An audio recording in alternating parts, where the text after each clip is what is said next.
Good morning and जय Hind to everyone. मैं दुर्गेश शाही आप सबका मुख्यमंत्री अभ्युदय पोर्टल योजना पर हार्दिक स्वागत करता हूं। आज के अपने लेक्चर में हम सबसे महत्वपूर्ण खंडों में एक संविधान संशोधन पर चर्चा करेंगे। अभी तक हमने अपनी विगत पिछली क्लासेस में पूरे कॉन्स्टिट्यूशन को देखा। ये कॉन्स्टिट्यूशन के कौन कौन से पार्ट कितने इंपॉर्टेंट हैं, क्या होता है, चाहे फंडामेंटल राइट हो, डीपीएसपी हो, प्रेसिडेंट हो, वाइस प्रेसिडेंट हो, संसद हो, प्रधानमंत्री, जितने भी इंपॉर्टेंट चैप्टर्स हैं उन पर हमने डिस्कशन किया। उनको हमने देखा कि क्या कहते हैं, क्या है, क्या इसका महत्व है। तो एक प्रकार से हमने संविधान को समझा कि संविधान क्या कह रहा है। हमने जब क्लास को स्टार्ट किया था तो हमने संविधान को पढ़ना स्टार्ट किया था कि इंडियन कॉन्स्टिट्यूशन क्या कहता है, इंडियन कॉन्स्टिट्यूशन में क्या है। अब देखते हैं कि ये जो संविधान, जो कि किसी भी देश का सर्वोच्च कानून होता है, सर्वोच्च पुस्तक होती है, ठीक, जिसके अनुसार किसी देश की शासन व्यवस्था को चलाया जा सकता है, चलाया जाता है, क्या उसमें कोई संशोधन या कोई अमेंडमेंट हो सकता है? ठीक, क्या वह जो बनाई हुई व्यवस्था है उसमें किसी भी प्रकार का परिवर्तन किया जा सकता है? अगर किया जा सकता है तो कैसे, नहीं किया जा सकता तो क्यों नहीं किया जा सकता? इन सारी चीजों को आज हम कॉन्स्टिट्यूशनल अमेंडमेंट यानी कि संविधान संशोधन में देखेंगे। संविधान संशोधन का जिक्र संविधान के अनुच्छेद 368 आर्टिकल 368 में पार्ट 20 भाग 20 में किया गया। संविधान संशोधन की प्रक्रिया हमने साउथ अफ्रीका से ली है। ये कुछ बेसिक क्वेश्चन है जहां से प्रश्न अक्सर आते हैं, ठीक, कि भाई संविधान संशोधन संविधान के किस अनुच्छेद में है? तो आर्टिकल 368 किस पार्ट में है? तो पार्ट 20। कहां से इस प्रोसेस को लिया गया? South Africa. भाई ऐसा क्या हुआ कि जब हमने इंडियन कॉन्स्टिट्यूशन को देखा तो सबसे ज्यादा सर्वाधिक प्रभाव ब्रिटेन का पड़ा हुआ है इसमें, है ना। अगर हम अपनी भारत की पार्लियामेंट्री सिस्टम को देखें, सिंगल सिटीजनशिप सिस्टम को देखें, तो इन सारी चीजों पर हम देखते हैं यूके से लिया है।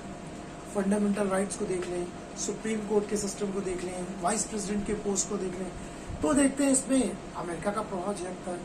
लेकिन जब हमने कॉन्स्टिट्यूशनल अमेंडमेंट को लिया तो ऐसा क्या हुआ कि ना यूके, ना यूएसए, ना और कोई प्रॉब्लम देश, साउथ अफ्रीका को लिया। ऐसा क्यों? देखिए, वास्तव में इसको समझने के पीछे में भारतीय संविधान की रूपरेखा को समझना पड़ेगा और थोड़ा सा इंग्लैंड और अमेरिका, बाकी देशों की रूपरेखा को समझना पड़ेगा। देखिए, भारतीय संविधान जो है, इंडियन कॉन्स्टिट्यूशन, वो नम्यता और अनम्यता का एक अनूठा मिश्रण है। यानी कि एक कठोरता, एक लचीलेपन का अनूठा मिश्रण, यानी कि हार्डनेस और सॉफ्टनेस का एक यूनिक सा कंपाउंड है, ठीक है। So Indian constitution is a unique compound of mixture of hardness and softness. तो भारतीय संविधान जो है वो कहीं कहीं पर आपको नम भी दिखेगा और कहीं कहीं पर अनम भी दिखेगा। इन दोनों का एक बड़ा अनूठा सम्मिश्रण है ना। ये इंग्लैंड के संविधान की तरह बहुत लचीला भी नहीं है, इसको बहुत इजीली आप मोल्ड करके ले जाओ। और ये अमेरिका, ऑस्ट्रेलिया और कनाडा के कॉन्स्टिट्यूशन की तरह बहुत हार्ड भी नहीं है, ठीक है, कि आप इसको बिल्कुल मोल्ड ही ना कर सको। तो ये इंग्लैंड के कॉन्स्टिट्यूशन की तरह बिल्कुल फ्लेक्सिबल भी नहीं है कि आप आसानी से इसको बेंड कर दो या इसको मोड़ दो, यानी इसमें कोई संशोधन इतनी आसानी से ले आओ। ना ये अमेरिका, ऑस्ट्रेलिया और कनाडा जैसे देशों की तरह ये इतना हार्ड भी नहीं है कि आप इसमें कोई संशोधन कर ही नहीं सकते।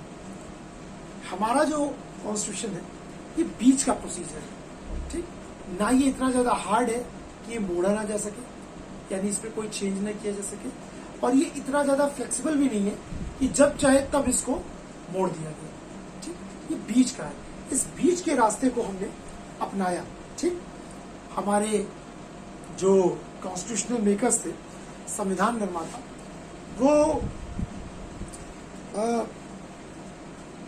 बड़ी, आप एक तरह कह सकते हैं कि बड़े समझदार व्यक्ति थे, ठीक। They are very smart person, ठीक।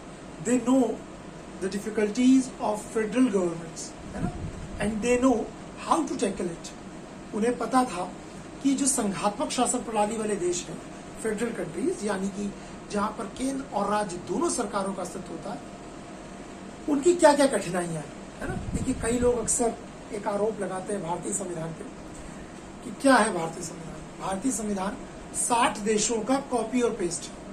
It's just a copy paste of 60 countries, ठीक है ना। 60 देशों का प्रभाव भारतीय संविधान पे दिखाई पड़ता है। कुछ कहते हैं कॉपी पेस्ट है, कुछ कहते हैं 60 देशों का संविधान खंड लिख लिया। ये बताइए, हम उसको अलग चश्मे से देखते हैं, ठीक। हमने 60 देशों की चीजों को कॉपी पेस्ट नहीं किया, हमने 60 देशों की अच्छाइयों को लिया। हमें पता है कि किस देश से हमें अच्छाइयां लेनी है। अगर हर व्यक्ति किसी के जीवन की अच्छाइयों को अपने अंदर ग्रहण करने लग जाए, सिर्फ अच्छाइयों को, तो आई थिंक वो बहुत ही एक अच्छा व्यक्ति है, एक अच्छा व्यक्तित्व का निर्माण हो सकता है, ठीक। तो ये 60 देशों का कॉपी पेस्ट नहीं है, ये 60 देशों की अच्छाइयों को अपने अंदर समाहित किया गया है और उनकी कठिनाइयों और बुराइयों से स्वयं को, यानी कि भारतीय संविधान को बचाने का प्रयास किया गया है कि उसकी अच्छाइयां तो हमारे में आए, परंतु उसकी बुराइयां ना आए। कुछ ऐसा ही है संविधान संशोधन में। बहुत सारे में यूके का, ऑस्ट्रेलिया का, कनाडा का, जापान का, सबका प्रभाव है। लेकिन कॉन्स्टिट्यूशनल अमेंडमेंट साउथ अफ्रीका से नहीं क्यों लिया? क्योंकि इसका प्रोसीजर बहुत सही लगा।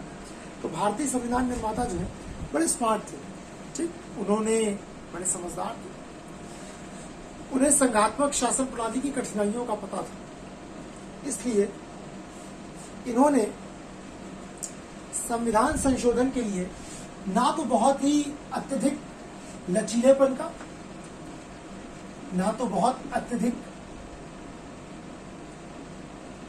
लचीलेपन का, ना तो अत्यधिक कठोरता को अपनाया।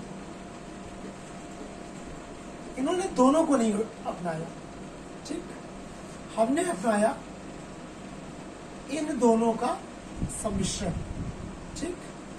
यानी लचीलापन भी है और कठोरता भी, दोनों को अपनाया, है ना। इसीलिए साउथ अफ्रीका से हमने इस कॉन्स्टिट्यूशनल अमेंडमेंट को, प्रोसेस को लिया, जो कि भारतीय संविधान के भाग 20 के अनुच्छेद 368 में इसका जिक्र किया गया। भारत में संविधान संशोधन की जो शक्तियां हैं वो संसद में नहीं थी। एक क्वेश्चन बहुत बार आता है कि भारत में संविधान संशोधन की शक्तियां किसमें नहीं थी? तो भारत में संविधान संशोधन की शक्ति संसद में, यानी कि पार्लियामेंट में निहित है। अब मन में एक प्रश्न आ रहा होगा,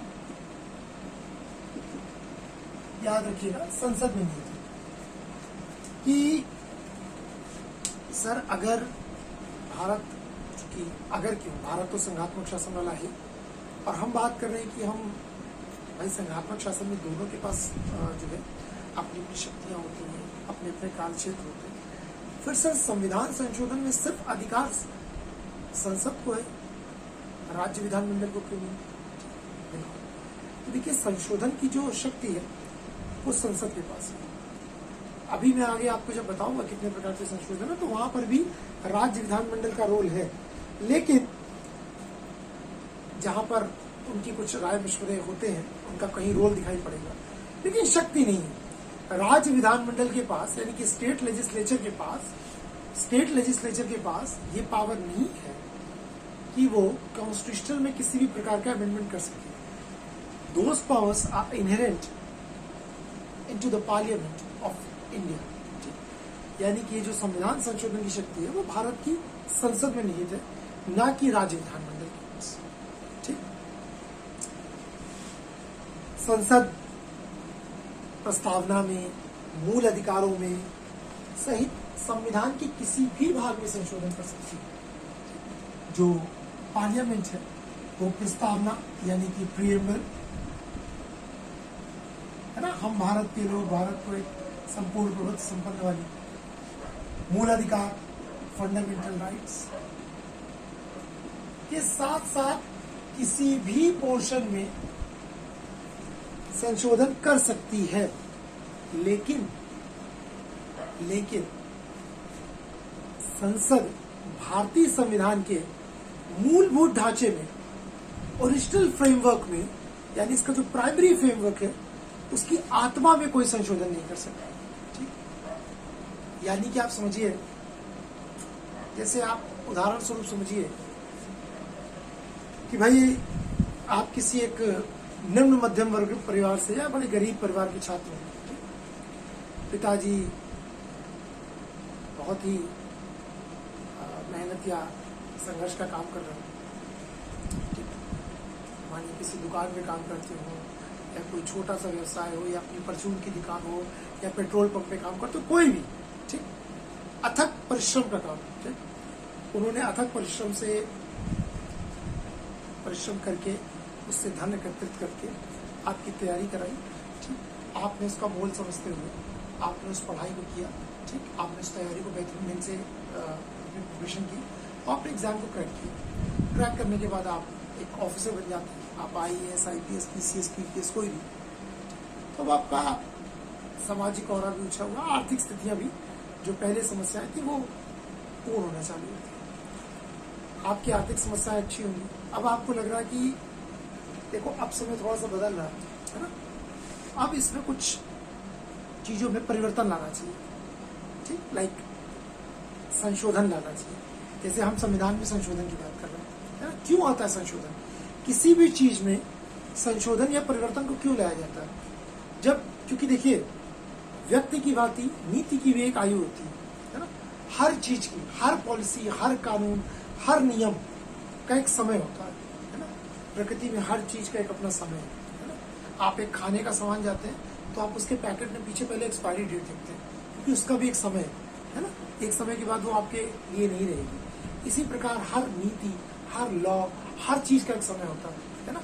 आप छोटे में अपनी क्लास में या स्कूल में, अपने घर में या अपने एरिया में जहाँ पे भी रहते होंगे, जब आप छोटे होंगे, कल्पना करिए अपने जीवन को पीछे देख के देखिए, 8 तक आप कैसे जीते थे, मस्ती, खेल कूद। 9 से 12 का थोड़ा अलग होता, ग्रेजुएशन का थोड़ा, PG तक आते थे, आप तैयारी में एंटर करने लग जाते, और जब आप प्रिपरेशन में आते हो तो सेलेक्ट हो जाते, तो लाइफ स्टाइल अलग हो जाता है, ठीक।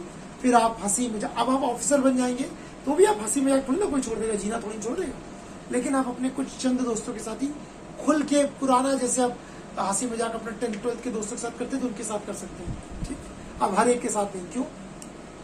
आप अपने अंदर समय बदला तो थोड़ा सा संशोधन लाएंगे, तो भाई चीजें बदली तो आप अपने पिताजी के अंदर थोड़ा संशोधन लाए कि अब कपड़े थोड़े ऐसे नहीं, ऐसे होने चाहिए, घर का स्टैंडर्ड थोड़ा ऐसा होना चाहिए, ये चीजें ऐसे होनी चाहिए। आप ये चीजें ला सकते हैं, लेकिन आप अपने पिता के नेचर में परिवर्तन नहीं ला पाएंगे। नेचर इन द सेंस आप उनको उठना बैठना थोड़ा सा कि पापा आप देखिए ऐसे करना है, ठीक है, कपड़े थोड़े ऐसे पहनने हैं, इस फंक्शन के लिए ऐसे पहना है, आप कभी कोट पैंट पे नहीं रहते, आपकी शादी में आपको कोट पैंट पहन के जाना है, ठीक। आप स्पोर्ट शूज जो है पैंट पे पहन जाते थे, अब कोट पैंट पे पापा लेदर शू पहनना है, ठीक।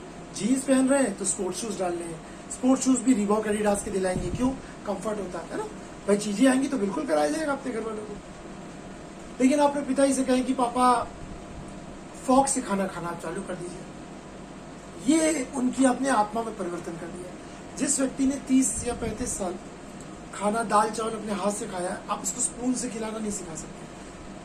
हो सकता है आपके कहने पे वो चम्मच से खाना भी चालू कर दे, यकीन मानिए उनका पेट तो भर जाएगा, लेकिन उनकी अंतरात्मा नहीं भर पाएगी, क्योंकि आप उनकी आत्मा में परिवर्तन करना चालू करा रहे हैं, ठीक। हो सकता है आपके घर में, ठीक है, रीजनल लैंग्वेज बोली जाती हो, जिस भी आप बोली भाषा की, हो सकता है भोजपुरी बोली जाती हो सकता है अवधी बोली जाती हो, ठीक, हो सकता है पंजाबी बोली जाती हो, कोई भी आप जिस भी उसके। अब आप अपने पापा से कहें कि आप आज से इंग्लिश में भी बात करेंगे तो नहीं बोल पाएंगे, वो कपड़े पहन सकते हैं, ठीक, क्यों? समय की मांग है, चीजें जब नम थी तो उस हिसाब से रहे, चीजें परिवर्तित हुई तो उस हिसाब से आए। ठीक, तो वहां कपड़े चेंज हो सकते हैं, रहन सहन चेंज हो सकता है। पहले पापा स्कूटर में चलते होंगे, अब आपने कार ले ली, कार भी ड्राइवर चला रहा है, ये सब हो सकता है। लेकिन आपके पिताजी अंग्रेजी नहीं बोलना लग जाएंगे। क्यों? क्योंकि अब आप उनकी अंतरात्मा को चेंज करने लगे। तो संविधान संशोधन भी ऐसा ही है भाई, परिस्थितियां बदलेंगी तो नियम तो बदलेंगे ही, कुछ जुड़ेंगे कुछ हटेंगे, तो संशोधन किया जा सकता है। संसद को ये पूरा राइट है कि वो प्रस्तावना में, मूल अधिकार में कहीं पर भी संशोधन कर सकती है, लेकिन संविधान की अंतरात्मा अर्थात उसके मूल ढांचे में संशोधन नहीं कर सकती। ये बात केशवानंद भारती केस 1973 में बात कही गई। केशवानंद भारती केस 1973 में ये बात बोली गई कि भाई संविधान के मूल ढांचे में कोई परिवर्तन नहीं किया जा सकता। ठीक, नहीं किया जा सकता। ठीक, ये क्या है इस केस में? मूल ढांचा क्या होता है भाई? कौन सी चीजें मूल ढांचा? अब आपके मन में आएगा प्रश्न, सर आपने ये तो बता दिया अंतरात्मा या संविधान के मूल ढांचे में परिवर्तन नहीं किया जा सकता, ये मूल ढांचा है क्या? तो ये जब लास्ट में केशवानंद भारती केसेस या कुछ की चर्चा करेंगे तो उसमें मैं बताऊंगा क्या है। ठीक, आप देखते हैं भाई संविधान में संशोधन किस प्रकार से किया जा सकता है। ठीक, संसद में शक्ति निहित है, ये तो हमें पता चल गया। देखिए संविधान में यदि आपको संशोधन करना है, जैसे मैंने बताया कि संसद के पास ये अधिकार है, तो संशोधन का आरंभ जो है वो संसद से ही होगा, जाहिर सी बात है। संसद में दो सदन होते हैं, एक उच्च सदन which is known as Rajya Sabha, एक lower house which is known as Lok Sabha. ठीक, तो संसद के किसी भी सदन से संविधान संशोधन की प्रक्रिया को प्रारंभ किया जा सकता है। ठीक, संसद के किसी भी सदन से संसद के पार्लियामेंट के किसी भी हाउस से इस प्रक्रिया को आप प्रारंभ कर सकते हैं। ठीक, चाहे राज्यसभा से भी या फिर लोकसभा से भी।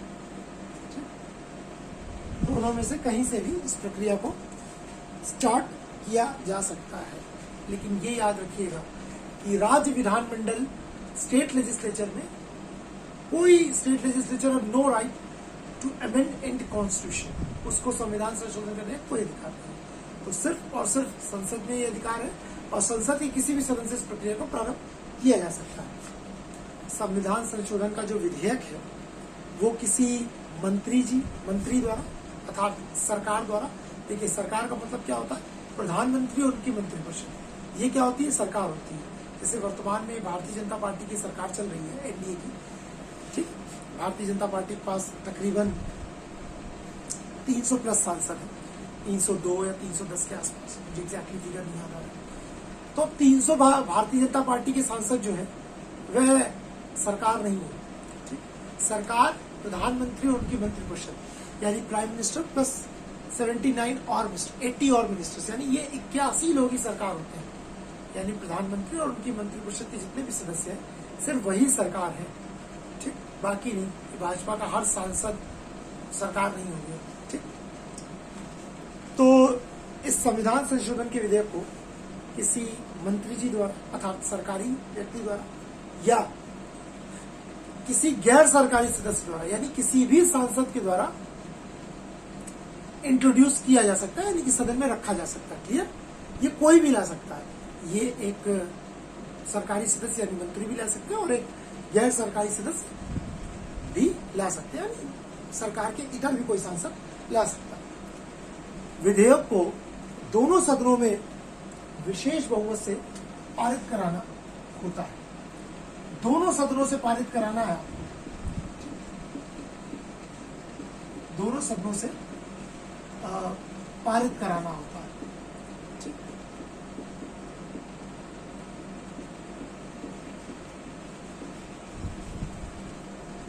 ठीक,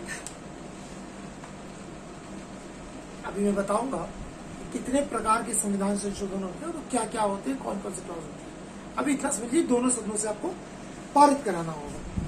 ठीक, ये जो संविधान संशोधन विधेयक है, कॉन्स्टिट्यूशन अमेंडमेंट बिल है, ये दोनों सदनों से अलग अलग पारित कराना होगा। जैसे अगर आपने राज्यसभा से कार्रवाई चालू की तो पहले राज्यसभा से आपको इसको पास कराना होगा, फिर आपको इसको लोकसभा में लेके जाना होगा।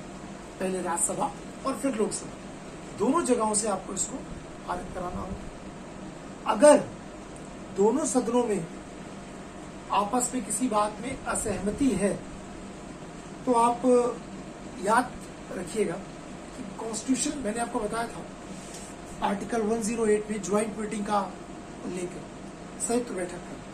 संसद के दोनों सदनों के बीच में यदि कभी किसी बात को लेकर असहमति होती है या फिर दोनों सदनों के बीच कोई मतभेद हो, उसी बिल को 6 माह से अधिक समय तक रोक लिया जाए, तो ऐसी स्थिति में ज्वाइंट मीटिंग कराई जाती है। लेकिन कॉन्स्टिट्यूशनल अमेंडमेंट पर कभी ज्वाइंट मीटिंग नहीं हो सकती। यानी अगर दोनों सदनों में किसी बात की असहमति है तो इनके लिए कोई ज्वाइंट मीटिंग नहीं हो सकती। ठीक, फिर अगली बात है कि ये जो संविधान संशोधन विधेयक होता है, ये दोनों सदनों द्वारा डिस्कशन करने के पश्चात बहुमत से मतदान के बाद ही पारित होता है। ठीक, इसके अलावा संसद के दोनों सदनों से पारित होने के बाद कुछ विधेयकों में जहां विधानमंडल की सहमति या संस्तुति की आवश्यकता होती है, वहां पर भी ये जाता है जहां पर इसको पास है। तो ये कुछ क्लॉज है संविधान संशोधन की प्रक्रिया की कैसे होता है।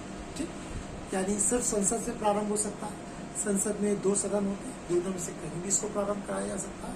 ठीक, राज्य विधानमंडल से नहीं, दोनों सदनों द्वारा अलग अलग पारित होना चाहिए और इसके लिए कोई ज्वाइंट मीटिंग नहीं होती। ठीक, ये चीज ध्यान रखिएगा। कॉन्स्टिट्यूशन बिल को कोई सरकारी सदस्य या गैर सरकारी सदस्य भी इंट्रोड्यूस कर सकता है। जहां पर राज्य विधानमंडलों की आवश्यकता होगी वहां पर भी उनकी संस्तुति ली जाएगी। ये कुछ क्लॉजेस हैं। तो ये तो हुआ कि भाई कैसे प्रक्रिया होती है। अब देखते हैं कि संविधान में हम संशोधन कितने प्रकार से कर सकते हैं। अब हम अपने कॉन्स्टिट्यूशनल अमेंडमेंट के सबसे इंपॉर्टेंट फेज में एंटर कर रहे हैं कि भाई कितने प्रकार से संविधान संशोधन हो सकता है। जो हमने लिखा है कि भाई आर्टिकल 368 में संविधान संशोधन की बात है, तो कितने प्रकार का संविधान संशोधन हो सकता है। देखिए, इस क्वेश्चन को बड़ा ध्यान से समझिएगा। ये क्वेश्चन बहुत बार आया है कि भाई अनुच्छेद 368 के अनुसार कितने प्रकार के संविधान संशोधन होते हैं, यानी संविधान में कितने प्रकार से संशोधन हो सकते हैं। तो देखिए, आर्टिकल 368 के हिसाब से 2 प्रकार से संविधान संशोधन हो सकता है। ठीक, आप कहेंगे सर ये तो सबको पता है 3 प्रकार से हो सकता है ना। एक संसद के साधारण बहुमत द्वारा, एक विशेष बहुमत द्वारा, एक विशेष बहुमत और आधे से ज्यादा राज्य विधानमंडल की संस्तुति द्वारा। आप 2 क्यों बता रहे हैं। देखिए, अब इसको यही ध्यान समझिएगा। मैं अपने व्यक्तिगत अनुभव से बता रहा हूँ। एक बार मेरा खुद राजस्थान पीसीएस में प्रश्न गलत हो गया था, हालांकि मेंस देने का मौका मिल गया। नई तैयारी चालू हुई थी, 1-2 वर्ष हुए थे। तो चूंकि हम लोग को रटा रहता है कि 3 प्रकार के संविधान संशोधन है, तो जैसे ही क्वेश्चन को देखा कि अनुच्छेद 368 के अनुसार कितने प्रकार का संविधान संशोधन होता है, मैंने सीधा मारा 3, आंसर किया, ये आंसर गलत। ठीक, रास्ते में जब देखा गया तो गलत, फिर चेक किया आगे तो क्लियर हो। आर्टिकल 368 2 ही प्रकार के संविधान संशोधन की बात करता है। कौन कौन से? वो बात करता है, एक तो संसद के विशेष बहुमत द्वारा, संसद के विशेष बहुमत द्वारा संशोधन, amendment by special majority, amendment by special majority. और दूसरा है संसद के विशेष बहुमत द्वारा एवं आधे से अधिक राज्यों की विधानमंडल की संस्तुति द्वारा। संसद के विशेष बहुमत द्वारा, एवं ये भी पहले में सिर्फ ये, दूसरे में ये तो होगा ही, इसके साथ आधे राज्य विधानमंडलों की संस्तुति के द्वारा। ठीक,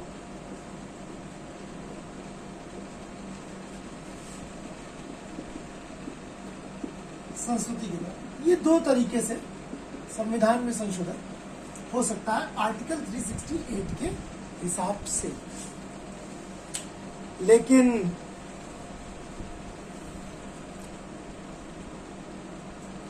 भारतीय संविधान में, बाद में संविधान निर्माताओं ने या संसद में एक और प्रकार के संविधान संशोधन को विकसित किया। ठीक, फिर याद रखिएगा 368 में दो ही प्रकार का संविधान संशोधन है, लेकिन एक अलग से तरीका विकसित किया गया। और चीजों को देखिए, इसमें विशेष बहुमत है, इसमें विशेष बहुमत और आधे राज्य विधानमंडल की संस्तुति है।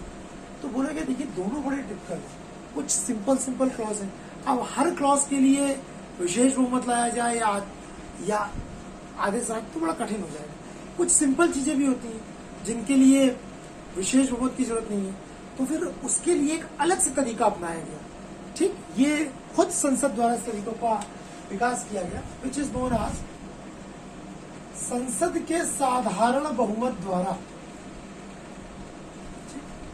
ये एक अलग तरीका है संसद के साधारण बहुमत द्वारा, amendment by simple majority of parliament. ये तीसरे तरीके को विकसित किया गया। तो अब अगर आपसे क्वेश्चन ये आएगा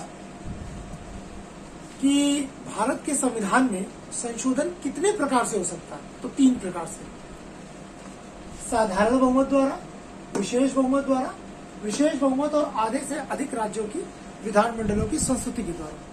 लेकिन अगर क्वेश्चन आ जाएगा कि आर्टिकल 368 के हिसाब से किस प्रकार संविधान संशोधन किया जा सकता है, तो ध्यान रखिएगा, तो फिर 2 प्रकार से, विशेष बहुमत और आधे से अधिक। साधारण बहुमत 368 के हिसाब से नहीं है, इसको बाद में डेवलप किया गया। तो वर्तमान में 3 प्रकार से संशोधन हो सकता है, लेकिन आर्टिकल 368 के हिसाब से 2 ही प्रकार से हो सकता है। तो भाई अब हम क्लियर है कि अब आपसे पूछा जाए संविधान में संशोधन तो 3 प्रकार से, 368 के हिसाब से तो 2 प्रकार से। अब हम देखना चालू करते हैं कि ये जो तीनों प्रकार हैं वो किस प्रकार के हैं। क्या होता है साधारण बहुमत से करना, क्या होता है विशेष बहुमत, और क्या होता है आधे से अधिक राज्यों के विधानमंडल की संस्तुति। और इसके अलावा कौन कौन से अमेंडमेंट ऐसे हैं जो सिंपल मेजोरिटी से होते हैं, कौन से ऐसे हैं जो स्पेशल मेजोरिटी से होती है, कौन से ऐसे हैं जो थर्ड टाइप के, यानी कि स्पेशल मेजोरिटी और आधे से अधिक राज्यों के विधानमंडलों की संस्तुति के द्वारा होती है। तो वो कौन से, आइए देखते हैं। तो पहली हेडिंग डालते हैं, संसद के साधारण बहुमत द्वारा।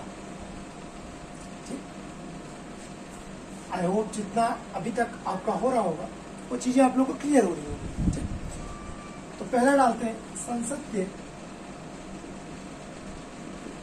साधारण बहुमत द्वारा। तो पहले टाइप के अमेंडमेंट की चर्चा करते हैं सिंपल मेजोरिटी के द्वारा। जैसे मैंने आपको बताया कि भाई संविधान में कई ऐसे उपबंध हैं, कई ऐसे प्रोविजंस हैं जिनके लिए स्पेशल मेजोरिटी या more than half state legislatures की आवश्यकता नहीं, वो टफ प्रोसेस है। तो संसद ने इस क्लॉज को अपनाया कि सिंपल प्रोविजंस के लिए संसद के दोनों सदन जो है वह अगर सिंपल मेजोरिटी से इसको पारित कर देंगे तो ये पास हो जाएगा। अब ये सिंपल मेजोरिटी क्या होती है भाई, देखिए साधारण बहुमत से तात्पर्य है कि सदन में उपस्थित तथा मतदान करने वाले, सिंपल मेजोरिटी से मतलब है कि सदन में हाउस में जितने मेंबर प्रेजेंट हैं सदन में उपस्थित एवं मतदान करने वाले आधे से अधिक सदस्यों का बहुमत, करने वाले आधे से अधिक सदस्यों का बहुमत, ठीक, आधे से अधिक सदस्यों के बहुमत से तात्पर्य लिख लेते हैं। तो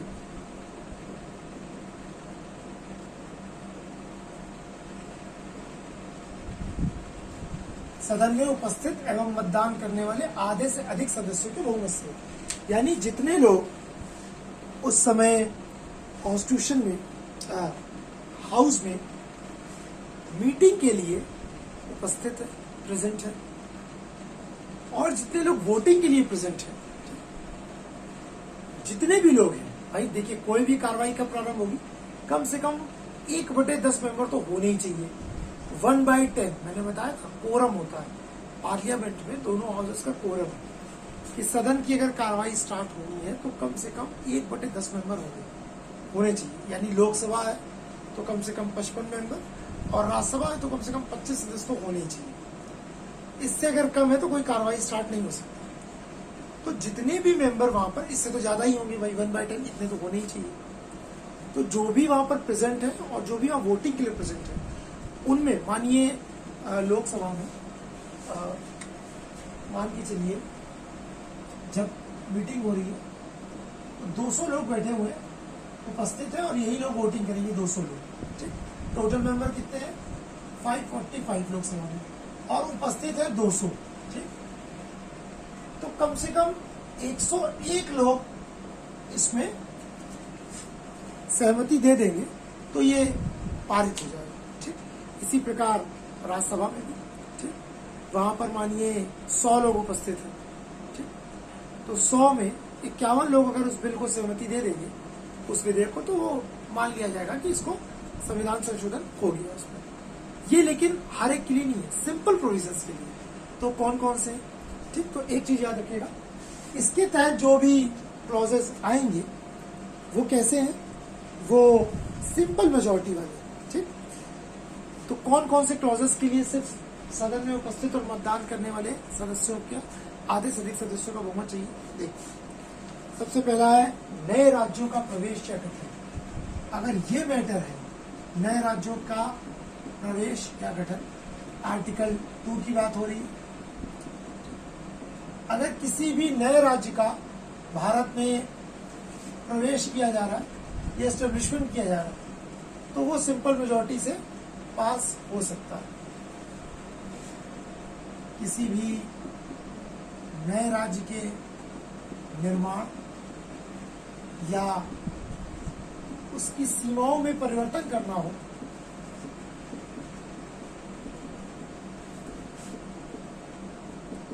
आर्टिकल 3 आपको याद होगा,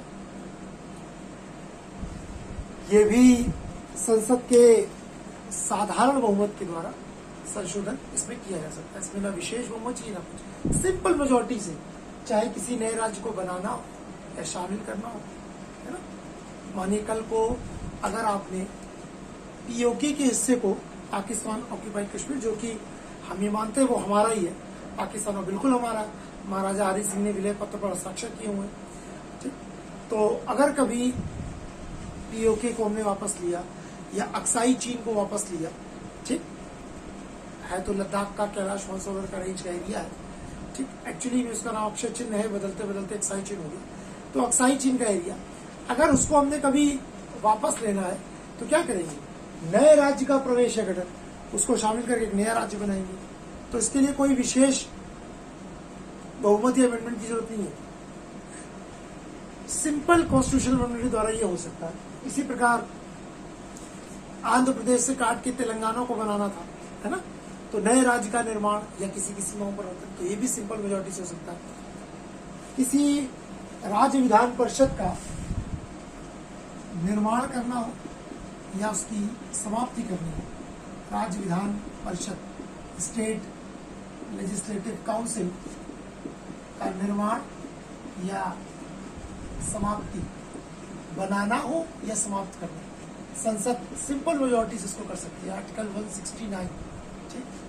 संसद सिंपल मेजोरिटी से इसको कर सकती है।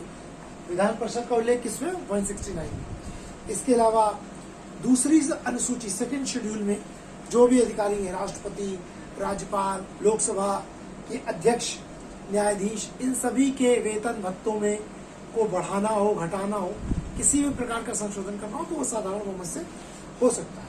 इसके अलावा संसद में गणपूर्ति, कोरम की व्यवस्था हो, ठीक, संसद सदस्यों के वेतन एवं भत्तों को बढ़ाना हो, ठीक, संसद में गणपूर्ति यानी कि कोरम की व्यवस्था हो, सांसद महोदयों के सांसदों के वेतन एवं भत्ते बढ़ाना हो, घटाना हो, घटता तो कम ही है, बढ़ता ही है, ठीक। तो सिंपल मेजोरिटी के द्वारा ये किया जा सकता है। संसद में संचालन की प्रक्रिया के नियम को यदि बदलना हो तो वो भी सिंपल मेजोरिटी से हो सकता है। संसद में प्रक्रिया नियम जो होता है वह भी संसद में प्रक्रिया नियम, प्रोसेस, ये भी सिंपल मेजोरिटी से हो सकता है, ठीक। संसद के सदस्यों के विशेषाधिकार से संबंधित कोई बात हो, इसको भी साधारण बहुमत के द्वारा संशोधन किया जा सकता है। संसद में अंग्रेजी भाषा का प्रयोग करना हो, इसका प्रयोग करना हो, इसके प्रयोग को ना करना हो, सिंपल मेजोरिटी से ये भी अमेंडमेंट किया जा सकता है। सुप्रीम कोर्ट में जजेस की संख्या बढ़ानी हो, घटानी हो, मूल संविधान जब बना था तो 1+8 थी संख्या, कितनी थी? जब सुप्रीम कोर्ट में जब 1950 में संविधान बनकर पूर्ण हुआ, उस समय सुप्रीम कोर्ट में जो जजेस की संख्या थी वो 1+8 थी। आज आपको पता है 1+33 हो चुकी है। तो संख्या को बढ़ाने के लिए आप संसद साधारण बहुमत से एक विधेयक ला सकती है और सदस्यों की संख्या बढ़ाई जा सकती है और घटाई। ठीक, सुप्रीम कोर्ट के जो जुडिक्शल एरिया है उसको अगर और मतलब उसके न्याय क्षेत्र को ज्यादा महत्व प्रदान कराना हो तो ये भी सिंपल मेजोरिटी के द्वारा हो जाता है। इसके अलावा राजभाषा के प्रयोग में, ऑफिशियल लैंग्वेज के यूज में, अगर आपको पता है राजभाषा क्या होता है? राजभाषा का सरकार जिस भाषा में काम करती है विच इज ऑफिशियल लैंग्वेज। आप जो भाषा बोलते हैं वो आपकी अपनी मातृभाषा होती है, जिसमें अपने घर में अपने दोस्तों मित्रों से बात करते हैं। एक आपकी संपर्क भाषा होती है, communication language, international communication language English है।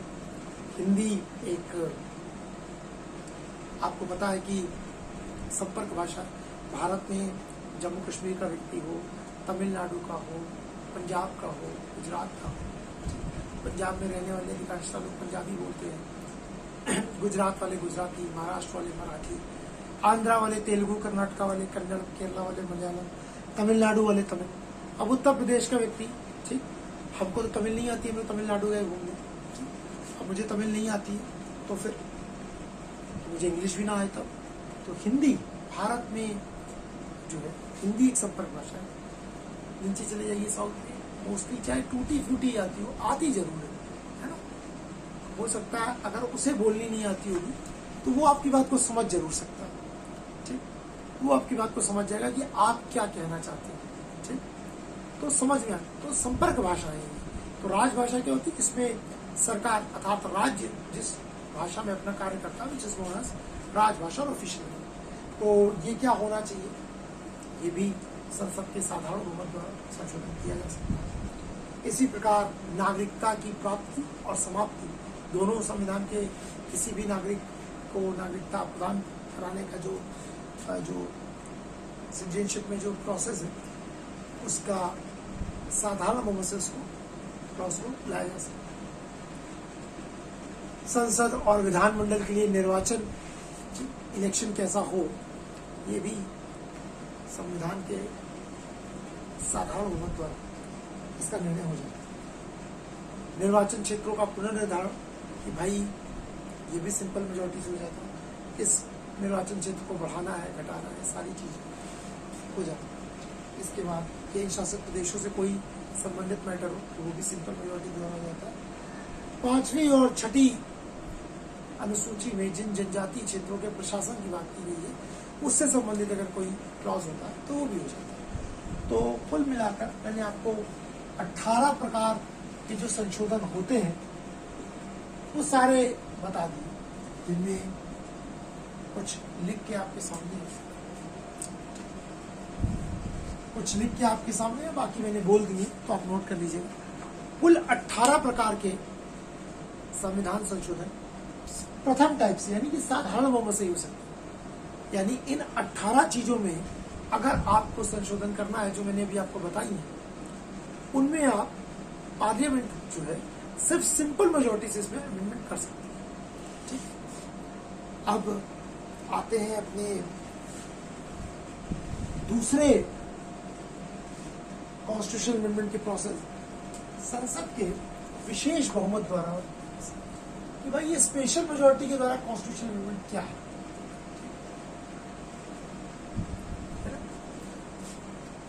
देखिए आर्टिकल 370 को खत्म करना था, उसमें तो कुछ भी नहीं करना पड़ा, है ना। आर्टिकल 370 के लिए तो सरकार को ये भी नहीं करना पड़ा, एक रेजोल्यूशन के द्वारा जोड़ा गया था, एक रेजोल्यूशन के द्वारा खत्म कर दिया गया। देखिए स्टेटस चेंज करना सिर्फ सिंपल मेजोरिटी से, जम्मू कश्मीर जो एक राज्य था एक सिंपल मेजोरिटी के द्वारा यूटी में कन्वर्ट कर दिया गया। अब अगर कल को उसको 3 और भागों में तोड़ दिया गया तो भी सिंपल मेजोरिटी के द्वारा हो जाएगा। संसद एक सिंपल सी मेजोरिटी करेगी, राज्य की सीमाओं में परिवर्तन। अब तो राज्य से उसको केंद्र शासित प्रदेश बना दिया, केंद्र शासित प्रदेश को तोड़ देगी, हो सकता है एक जम्मू बना दे, है ना। लद्दाख को तोड़ ही चुकी है, जम्मू को एक जम्मू एंड कश्मीर का अलग यूटी, इसको जम्मू को अलग तोड़ के एक स्टेट बना दी। जो लद्दाख अलग निकली चुका है, कश्मीर का जो एरिया है southern Kashmir, northern Kashmir, southern Kashmir Jammu में मिला दे, नॉर्दर्न कश्मीर लद्दाख में मिला दे, कश्मीर ही खत्म हो गया। तो पूरा जम्मू कश्मीर टूट के 2 यूटी बन गई, एक लद्दाख और एक जम्मू, काम खत्म। एक या स्टेट बना सकता है जम्मू को, लद्दाख को भी स्टेट बना सकता है, तो कश्मीर जैसा कुछ नाम ही खत्म हो जाएगा। सब सिंपल मेजोरिटी से हो सकता है। तो अगला देखते हैं संसद के विशेष बहुमत द्वारा, ये क्या संसद का विशेष बहुमत। देखिए संविधान में सबसे ज्यादा, अगर संविधान में सबसे ज्यादा अमेंडमेंट जो है वो इसी के द्वारा होते हैं, सेकंड टाइप वाले विशेष बहुमत द्वारा। इसमें क्या है, इसमें प्रत्येक सदन के कुल सदस्यों का बहुमत, और प्रत्येक सदन के, इसमें क्या होता है विशेष बहुमत, क्या प्रत्येक सदन के सदस्यों का बहुमत, अगर आप बहुमत तकरीबन आप देखोगे तो 38% से ज्यादा बैठता है, तथा उपस्थित एवं मतदान करने वाले सदस्यों का 2/3 बहुमत चाहिए होता है। वहां क्या था, 2/3 मेजोरिटी, समझ रहे हैं। यहां मैंने क्या बताया था, आधे से अधिक सिंपल मेजोरिटी। अगर मानो 200 लोग हैं तो 200 में 100 लोगों ने कर दिया। यहाँ ऐसा नहीं, यहाँ 2/3 चाहिए, तो 2/3 मेजोरिटी आप समझ रहे हैं टफ हो जाता है। 2/3 मेजोरिटी क्या हो जाता है, थोड़ा सा टफ हो जाता है। संविधान में सबसे ज्यादा संशोधन जो है इसी मेथड के द्वारा होता है। जैसे अगर सरकार को मूल अधिकारों में, यानी कि फंडामेंटल राइट में, मूल अधिकारों में कोई भी संशोधन करना है तो वो इसी सेकंड वाले के तहत ही कर सकती है। सरकार को डीपीएसपी में राज्य के नीति निदेशक तत्व, directive principles of the state policy, part 4, ये पार्ट 3,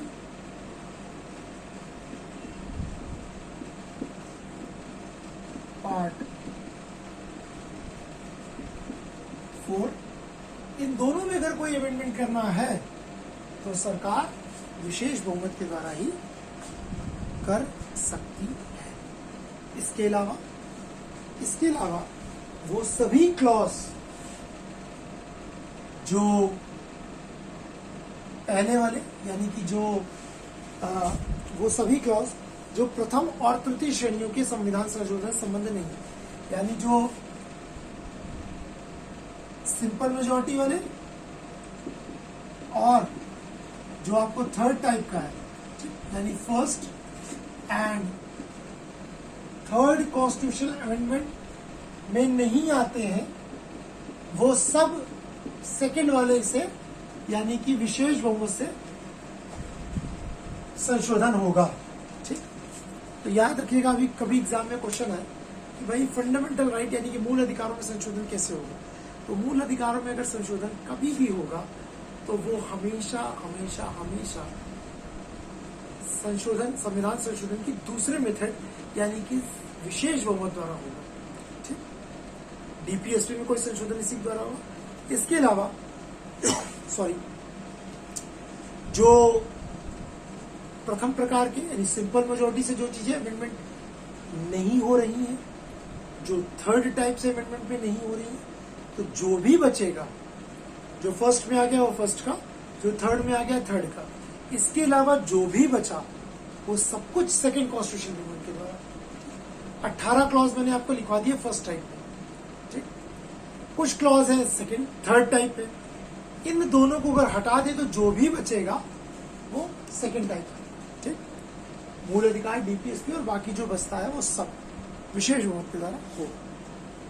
अब आते हैं हम अपने तीसरे प्रकार के संविधान संशोधन के द्वारा, यानी कि विशेष बहुमत और आधे राज्यों की विधानमंडल की स्वीकृति। तो देखिए, स्टार्टिंग में जो मैंने बोला था भाई राज्य विधानमंडलों को संशोधन करने का अधिकार नहीं है, बिल्कुल सही बात है। स्टेट लेजिस्लेचर संशोधन नहीं कुछ कर सकते हैं, सिर्फ थर्ड टाइप वाले अमेंडमेंट में कुछ विशेष प्रयोजनों पे उनकी सहमति चाहिए होती है। क्या आप सहमत है? वो भी आधे राज्यों की, पूरे की नहीं। ठीक, तो लिख लीजिए। तीसरा क्या है? संसद की विशेष बहुमत, यानी कि वही सेकेंड टाइप वाले की तरह 2/3 मेजॉरिटी एवं आधे राज्य विधानमंडल स्टेट लेजिस्लेचर, आधे 28 राज्य है भारत में, तो सिर्फ 14 राज्यों के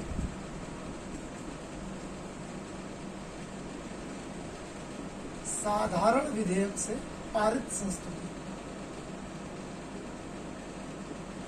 राज्य विधानमंडल में 2/3 नहीं है, इनकी साधारण बहुमत से संस्तुति। तो कौन कौन से क्लॉज ऐसे हैं भाई जिसमें 2/3 मेजॉरिटी तो चाहिए ही चाहिए। इसके अलावा जो है वो आधे राज्यों के विधानमंडलों की साधारण बहुमत की मंजूरी मिली है। समझ रहे, संसद ने 2/3 मेजॉरिटी से उसको पारित किया हो, और फिर जो स्टेट लेजिस्लेचर है वो सिंपल मेजॉरिटी से, सिंपल मेजॉरिटी क्या हुई? उपस्थित और मतदान देने वाले सदस्यों का आधे से अधिक, बस इससे वो संस्तुति दे दे और संसद 2/3 मेजॉरिटी कर दे तो हो जाएगा। तो भाई ऐसी कौन सी क्लॉजेस है? ये तो और कठिन हुआ। 2/3 मेजॉरिटी अपने आप में पाना कठिन है। उसके बाद 14 राज्यों से, भाई 28 राज्य हैं, तो 14 राज्यों से सिंपल मेजॉरिटी से पास होना, it's not very easy, it's a very tough process. ठीक, ये क्यों टफ रखा गया? क्योंकि ऐसे ही ना हो कि कोई भी चीज, इसीलिए मैंने बोला ना, लचीलेपन का और कठोरता का अनूठा सम्मिश्रण। देखिए, सिंपल मेजॉरिटी वाले में क्या था कि बहुत सिंपलिसिटी के साथ, बहुत साधारणता, जो सिंपल क्लॉज है, अब वो टैकल ना हो पाए, यानी वो टिपिकल ना हो पाए, या वो बहुत कठिन प्रोसीजर ना हो, इसके लिए उसको सिंपल मेजॉरिटी से पास करा दिया गया। लेकिन अब ऐसा भी ना हो कि हर चीज बहुत आसानी से हो जाए, जो इम्पोर्टेंट चीजें पता चले। जो सरकार मानी से इस समय सरकार पूर्ण बहुमत में है, ठीक, तो वो आराम से कुछ चीज करा के ले जाए। तो लेकिन 2/3 मेजोरिटी तो नहीं है उनके पास, ठीक, दोनों सदनों में चाहिए, ठीक। अच्छा भाई चलो 2/3 मेजोरिटी भी आ गई, है ना। देखिए संविधान निर्माताओं की सोच कितनी आगे की थी। अभी 2014 से पहले तक किसी भी पार्टी को, सिंगल पार्टी को स्पष्ट बहुमत नहीं मिलता था, ठीक। 272 लोकसभा में मेजोरिटी चाहिए होती है, किसी को अभी तक, ठीक है, नहीं मिल रहा था काफी समय से। 89 के समय से जो है 80-85 से गठबंधन का दौर 89 से चालू हुआ, तो कोalition गवर्नमेंट बनती थी, काफी छोटे छोटे दल मिलकर गठबंधन की सरकार बनाते थे। लेकिन क्या हम लोगों ने कल्पना की थी कि एकदम से ऐसा भी समय आएगा कि एकदम से single largest party BJP 272 seat सही होती, पहली बार जो है 290-92 के आसपास सीटें मिली, 20 सीटें ज्यादा। मतलब अगर एनडीए के सारे पार्टियां भी बीजेपी से हट जाती कोई फर्क नहीं था, ठीक। मोदी 1.0 गवर्नमेंट को, यानी जो 2014 से 19 तक हुई। दूसरा चुनाव हुआ 300+ सीटें और ज्यादा, यानी इस समय अगर एनडीए में, भारतीय जनता पार्टी में जितने छोटे मोटे दल उनके अलायंसेस हैं सब हट जाए ना, तो भी उन्हें कोई फर्क नहीं है। 272 मेजोरिटी चाहिए होती है, 300+ कुछ सीटें उनके पास है, कोई फर्क नहीं। संविधान निर्माताओं को पता था कोई भाई ला सकता है आगे, तो उन्होंने क्लॉज क्या रख दिया, 2/3 मेजोरिटी कम से कम होना चाहिए। 2/3 मेजोरिटी तो से होना थोड़ा सा टफ हो जाता है। चलो भाई माना, हो सकता है 2/3 मेजोरिटी भी आ जाए, लेकिन आधे से अधिक राज्य विधानमंडल उसके फेवर में हो, ये तो कठिन होगा, ठीक। तो कितना सोच समझ के बनाए। तो कौन कौन से क्लॉज है इसमें? सबसे पहला है प्रेसिडेंट का इलेक्शन और इसका procedure, election of president and it's process, उस पूरी प्रक्रिया को, राष्ट्रपति का निर्वाचन और उसके अगर प्रोसेस को आपको बदलना है तो इसी थर्ड प्रकार टाइप की कॉन्स्टिट्यूशन अमेंडमेंट से बदल सकते हैं। यानी संसद पहले 2/3 मेजोरिटी से उसको पारित करे और फिर आधे स्टेट लेजिस्लेचर जो है वो उसको सिंपल मेजोरिटी से पारित करे। दूसरा है केंद्र और राज्य के बीच एग्जीक्यूटिव पावर्स का एक्सपेंशन, केंद्र और राज्य के मध्य कार्यकारिणी शक्तियों का विस्तार, executive expansion of executive powers of expansion of executive powers of between central and state, ठीक, शक्तियों का विस्तार।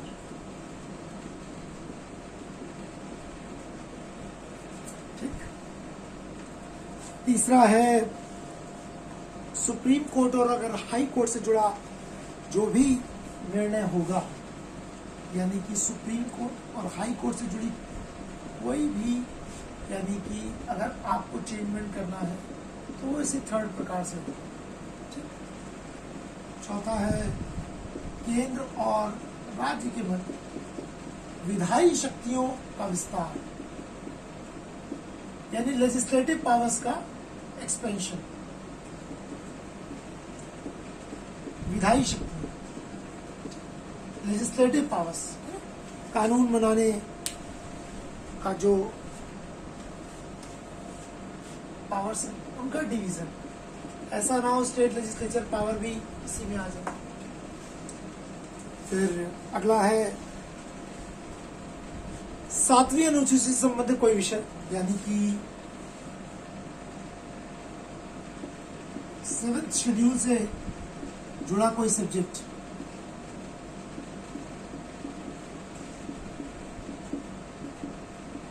सातवीं अनुसूची में 3 प्रकार की सूचियां हैं, केंद्र सूची, राज्य सूची, समवर्ती सूची। उनमें केंद्र सरकार के अलग कामों को दिया गया कि भाई जो सेंट्रल गवर्नमेंट की लिस्ट में है वो केंद्र सरकार काम करेगी, जो राज्य सरकार की लिस्ट में है वो राज्य सरकार करेगी, और जो समवर्ती सूची में है उसमें दोनों लोग कानून बना सकते हैं, ठीक।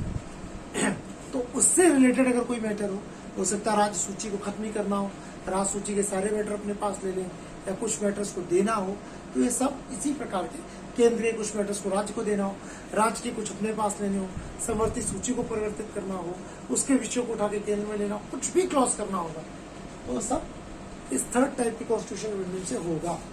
उसके बाद संसद में राज्यों का प्रतिनिधित्व, representation of state in parliament, संसद में राज्यों का प्रतिनिधित्व, representation of state in parliament,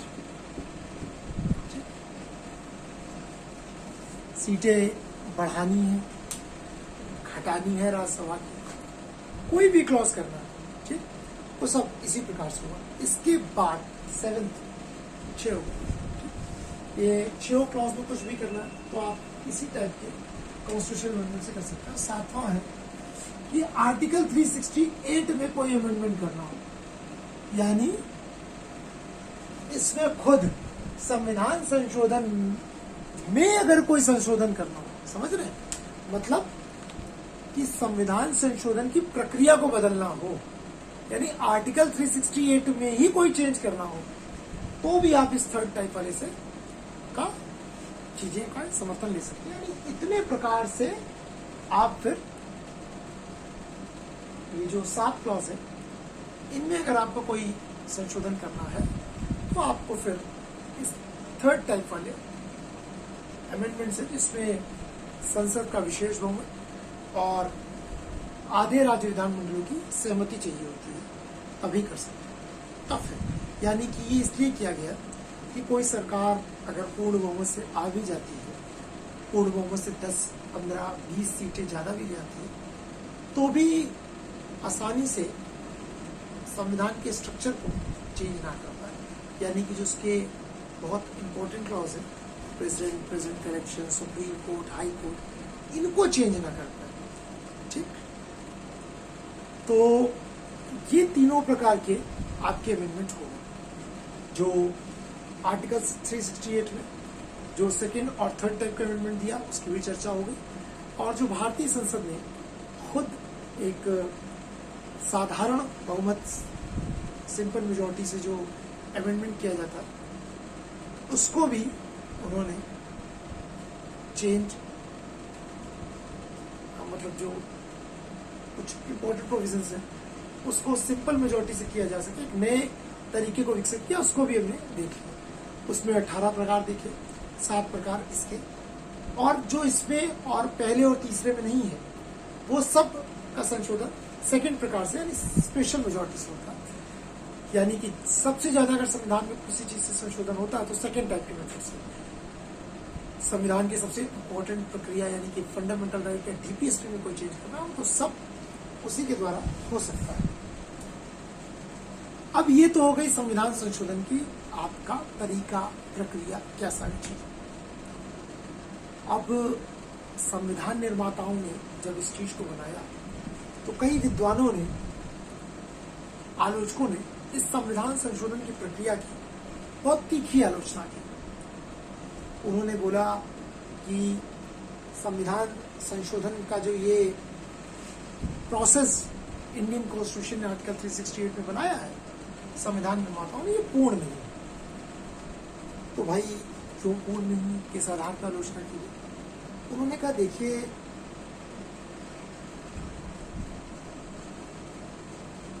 संविधान में संशोधन की जो शक्ति है वो संसद में निहित है। यहाँ पर कोई एक अलग, अमेरिका में जैसे कोई कॉन्स्टिट्यूशन अमेंडमेंट होना होता है तो संविधान में संशोधन करने के लिए कॉन्स्टिट्यूशनल असेंबली के पास ही पावर्स होती है कि वो उसमें अमेंडमेंट कर सकता है, जबकि भारत में ऐसा कुछ नहीं है। तो ना कोई स्पेशल बॉडी बनाई है इंडियन कॉन्स्टिट्यूशन ने अमेरिका की तरह। अमेरिका में अगर कॉन्स्टिट्यूशन में, अमेरिकन कॉन्स्टिट्यूशन में आपको अमेंडमेंट करना है तो वहाँ एक स्पेशल बॉडी बनाई गई है which is known as like constitutional assembly और एक कॉन्स्टिट्यूशनल अमेंडमेंट बॉडी। तो बोला इन्होंने कि भारत में ऐसा कुछ नहीं है, भारत में संसद ही कानून बना रही है और संसद को ही ये शक्ति प्राप्त हो गई है। इवन राज्य विधानमंडल तक को कोई शक्ति प्रदान की नहीं की गई है, ठीक। तो उन्होंने बोला कि फेडरल सिस्टम में स्टेट को ही आपने पावर नहीं दी सारी की सारी अमेंडमेंट की पावर अपने पास रखी है। तो ये कहीं ना कहीं एक फेडरल स्ट्रक्चर को क्या कर रहा है, एक हार्म पहुंचा रहा है। अमेरिका में यही क्लॉज एक स्पेशल बॉडी को दिया जाता है। फिर उन्होंने बोला कि भाई, कुछ लोगों ने बोला क्यों दिया नहीं गया थर्ड टाइप में आधे राज्य विधानमंडलों को। तो उन्होंने बोला कि आधे से ज्यादा संविधान संशोधन अगर आप first type of constitutional amendment और second type of constitutional amendment मिला लो तो आपने 2/3 से ज्यादा कॉन्स्टिट्यूशनल अमेंडमेंट तो सिर्फ संसद के द्वारा कर लिया। भाई देखिए, जब संसद सिंपल मेजोरिटीज कर लेगी, स्टेट लेजिस्लेचर की कोई जरूरत नहीं है। संसद ने सेकंड टाइप से किया पार्लियामेंट ने, तो भी कोई जरूरत नहीं है स्टेट लेजिस्लेचर की। सिर्फ इन 7 क्लॉजेस के लिए स्टेट लेजिस्लेचर की जरूरत है, वो भी आधे, सारे राज्यों को नहीं, आधे। 28 में सिर्फ 14, ठीक, यानी सिर्फ आधे राज्य। तो उन्होंने बोला आपने पावर ही कहा दी, 2/3 से ज्यादा कॉन्स्टिट्यूशनल अमेंडमेंट तो अकेले पार्लियामेंट ही कर सकती है इन दोनों प्रोसेस से। सिर्फ एक प्रोसेस में स्टेट लेजिस्लेचर की जरूरत है, वो भी सिर्फ हाफ स्टेट्स की।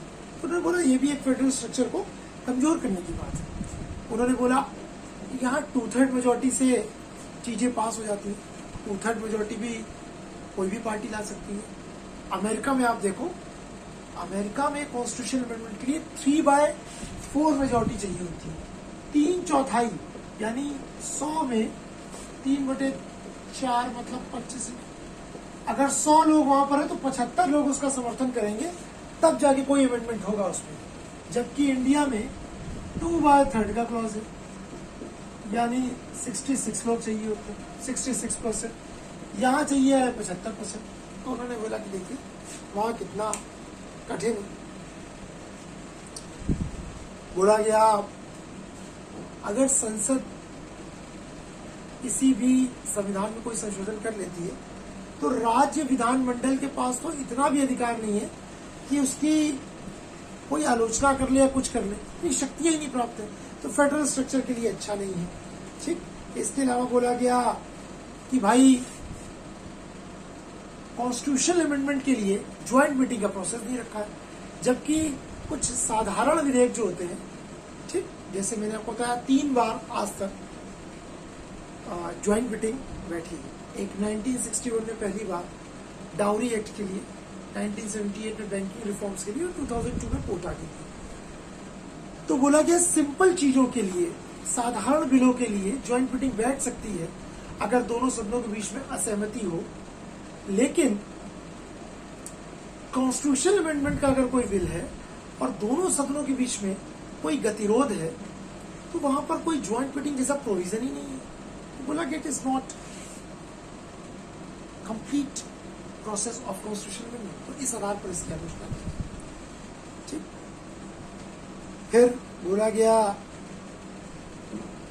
कि जो कॉन्स्टिट्यूशनल अमेंडमेंट का प्रोसेस है, this is a incomplete process, ठीक। इसमें बहुत सारे लूप होल्स हैं जिससे न्यायपालिका को इसमें दखल देने का बहुत अधिकार प्राप्त हो जाता है, ठीक। होना तो ऐसा चाहिए कि इस प्रकार से संशोधन हो कि न्यायपालिका को ज्यादा हस्तक्षेप करने का अवसर ही न प्राप्त हो। लेकिन बोला गया कि इस प्रकार से संविधान संशोधन का पूरा फॉर्मेट तैयार किया गया है कि भाई जुडिशरी को इसमें इंटरवीन करने के लिए बहुत पावर मिल जाती है। जुडिशरी को इसमें इंटरवीन करने के लिए बहुत पावर्स मिल जाती है। तो इस आधार पर भी आलोचना की गई। देखिए, कोई भी चीज, कोई भी सिस्टम कभी भी मेरा ऐसा मानना है कि भाई पूर्ण नहीं होता है ना, कि हो गया तो उसमें कुछ ना कुछ तो रहता ही है। कहते हैं ना कि भाई अब कुछ तो लोग कहेंगे, लोगों का काम है कहना, आलोचना करने वाले आलोचना करेंगे। लेकिन फिर भी मेरा ऐसा मानना है कि जो आलोचकों ने जो बात कही है उनकी बातों को भी दृष्टिगत रखते हुए यहाँ ये सही है कि राज्य विधानमंडलों को कोई संशोधन का अधिकार नहीं है। सिर्फ थर्ड टाइप में आधे राज्य विधानमंडलों की साधारण बहुमत की संस्कृति है। कुछ और क्लॉज ज्वाइंट मीटिंग में, हाँ ये कमियां, देखिए कुछ कमियां होती हैं तो उसका सुधारा जा सकता है। लेकिन ऐसा भी नहीं है कि इस पूरी की पूरी प्रक्रिया बेकार है, बल्कि अमेरिका, जापान, ऑस्ट्रेलिया, कनाडा जैसे देशों में जहां पर कॉन्स्टिट्यूशनल अमेंडमेंट को मतलब कि संविधान में कोई संशोधन करना सरकारों के लिए इतना टफ है कि वो नथिंग टू इम्पॉसिबल जैसा है ना, इट्स टू इम्पॉसिबल जैसा है। 3/4 majority seems to be very typical for all the governments. India में जो हमने स्टार्टिंग में बोला था कि हार्डनेस और सॉफ्टनेस, फ्लेक्सिबिलिटी और टफनेस एक अनूठा मिश्रण। हमको जहाँ टफ होना है वहाँ हम टफ हैं, ठीक, जहाँ हमको फ्लेक्सिबल होना है वहाँ हम फ्लेक्सिबल हैं। तो ये भारतीय संविधान निर्माताओं की खूबी है, भारतीय संविधान की खूबी है कि हमने इन सारे तत्वों को अपने संविधान संशोधन में, संविधान में सम्मिलित किया। कुछ केसेस हैं बड़े इम्पोर्टेंट जो मैंने आपसे बोला था कि विच इज़ वेरी इम्पोर्टेंट कि भाई जैसे केशवानंद भारती, मैंने आपको बोला कि कौन कौन से केशवानंद भारती 1973 में बोला गया था कि मूल ढांचे में परिवर्तन नहीं किया जा सकता, ठीक। इसके अलावा कुछ और केसेस हैं, आप ध्यान रखिएगा, जो कि कॉन्स्टिट्यूशनल अमेंडमेंट से जुड़े हुए हैं, जिसमें समय समय पर उसके लिए कुछ बात की गई है, ठीक। इसके अंदर जाके जानना जरूरी नहीं है, लेकिन आप नाम ध्यान रखिएगा इन केसेस के। पहला है शंकरी प्रसाद बनाम union of India, Shankari Prasad versus union of India. ये 1951 में सुप्रीम कोर्ट ने इसमें दूसरा बड़ा इंपॉर्टेंट क्लॉज है सज्जन सिंह बनाम राजस्थान राज्य, सज्जन सिंह बनाम versus Rajasthan state.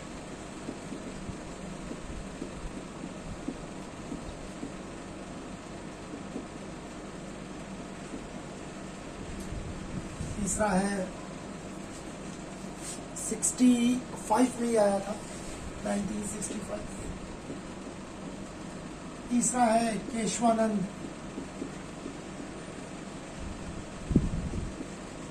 Bharti versus union of India, Keshavananda Bharati versus Kerala state. अभी केशवानंद भारती जी का अभी हाल ही में निधन हुआ है, ठीक, 1970 की, बड़ा इंपॉर्टेंट क्लॉज है। इसके अलावा गोलकनाथ का केस है, गोलकनाथ वर्सेस पंजाब, ठीक, गोलकनाथ केस ये पंजाब सरकार के साथ था, ठीक। तो ये कुछ इंपॉर्टेंट केस है, मिनर्वा मिल, बहुत सारे। देखिए केशवानंद भारती थोड़ा इंपॉर्टेंट है, इसको देख लीजिए। केशवानंद भारती केस में बोला गया था कि संसद चाहे तो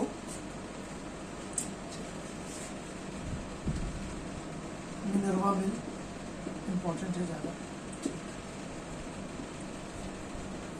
1980 का क्लॉज है versus union of India. Golaknath इससे जुड़ा नहीं है शायद, और दूसरे क्लॉज के लिए, ठीक।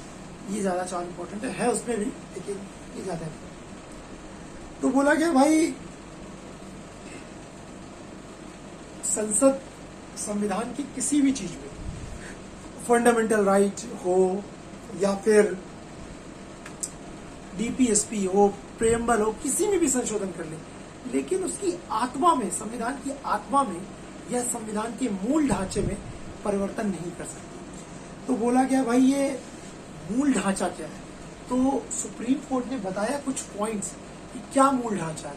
संविधान की सर्वोच्चता, किसी भी परिस्थिति में कॉन्स्टिट्यूशन की सुप्रीमेसी को कम नहीं किया जा सकता। ये नहीं बोल सकती संसद कि हम सर्वोच्च है, संविधान नीचे है, ना, कभी भी नहीं किया जा सकता। दूसरा, उन्होंने बोला कि जो हमारा रिपब्लिक और डेमोक्रेटिक सिस्टम है यही रहेगा, इसमें चेंज नहीं हो सकता।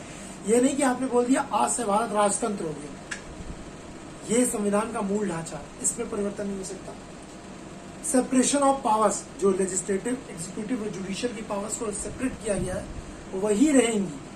किसी भी स्थिति में ऐसा नहीं होगा कि कोई सरकार, केंद्र सरकार 2/3 बहुमत से आए और सारी पावर अपने में रख ली, है ना, कि भाई जनता ने चुन के भेजा तो उन्होंने बोला हटाओ सब कुछ।